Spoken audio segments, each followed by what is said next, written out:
सरसंघ संचालक भागवत सोमवार को श्री रामकृष्ण साधना केंद्र मुरथल जीटी रोड मुरथल में गोलोकवासी परम पूज्य राष्ट्रीय संत प्रभु दत्त ब्रह्मचारी जी महाराज तथा संत श्री ब्रह्मा प्रकाश जी की मूर्ति का अनावरण करने के बाद जन समूह को संबोधित कर रहे थे। उन्होंने कहा कि हम मूर्ति के माध्यम से जिस राम की पूजा करते हैं, धन्य है जिसने ध्यान धर भूमध्य में देखा। प्रत्यक्ष राम के जीवन में अपनों को त्याग कर भी अपने हित को भूलकर उसका नुकसान होते हुए भी लोगों के हित में उन्होंने सारे काम किए हैं। एक दृष्टांत देखिए, दरबार में परशुराम जी आ गए, बातें करने लगे। परशुराम जी के धनुष को किसने तोड़ा, किसकी हिम्मत हुई? तो लक्ष्मण जी क्रोधित हो गए तो श्रीराम जी लक्ष्मण को रोकने लगे। उनकी मर्यादा बताते कहते हैं कि नागरिक जीवन में अपने सामने एक अपरिचित व्यक्ति भी आ गया तो नियम कहता है कि आपस में बात करते समय मतभेद होने पर भी अभद्र भाषा का प्रयोग नहीं किया जाना चाहिए। राम जी ने खुद बात की तो परशुराम जी का गुस्सा ठंडा किया। छोटी छोटी ऐसे अनेक बातें हैं, अनेक उदाहरण हैं।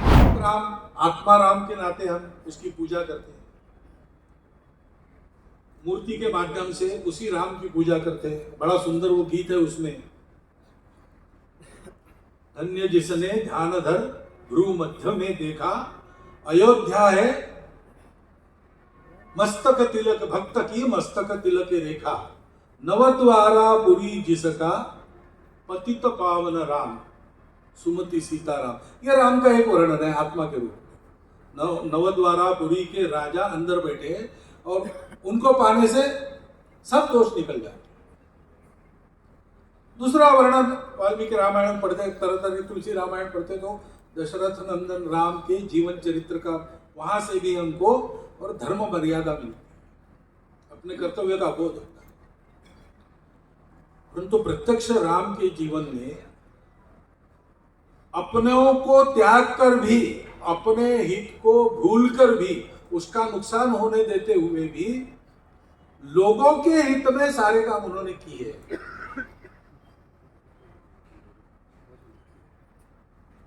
तो परशुराम जी आ गए सामने, वापस लौटते थे अयोध्या सीता जी को लेकर तब, और परशुराम जी बातें करने लगे, कौन है, किसने तोड़ा, कैसी हिम्मत हुई, वगैरह वगैरह।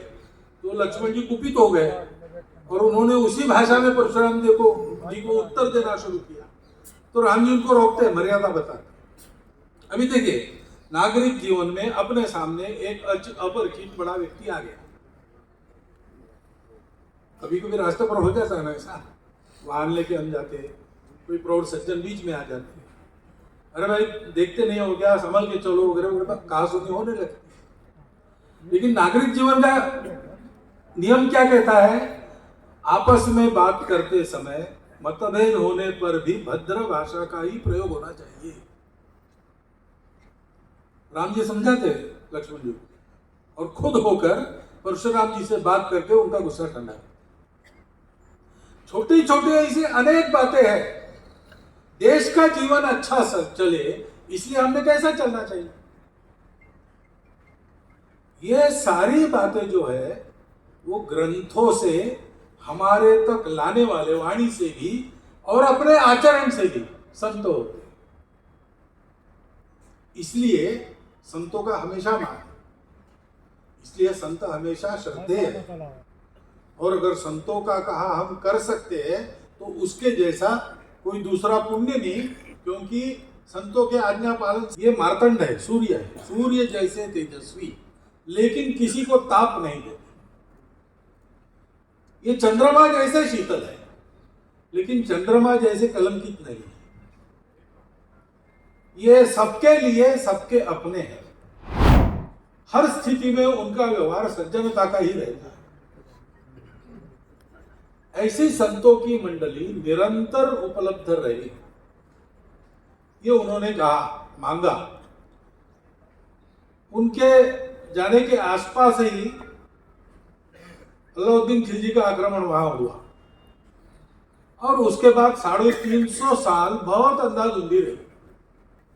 सारी पृथ्वी में प्रलय हो गया, धर्म डूब गया, ऐसा लगे, ऐसी स्थिति आई।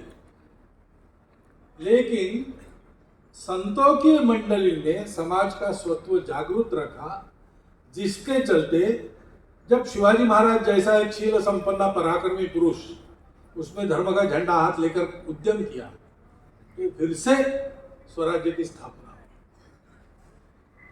तो ये लौकिक जगत में लोक जीवन अच्छा बनना, सब बनना, ये होते रहता है, लेकिन उसके मूल में ये आध्यात्मिक जागृति होनी पड़ती है। डॉक्टर बाबा साहब आम्बेडकर भी कहते थे कि दुनिया में कहीं भी बड़ा परिवर्तन आया है तो उसके पहले पूरे समाज में एक आध्यात्मिक जागृति हुई है।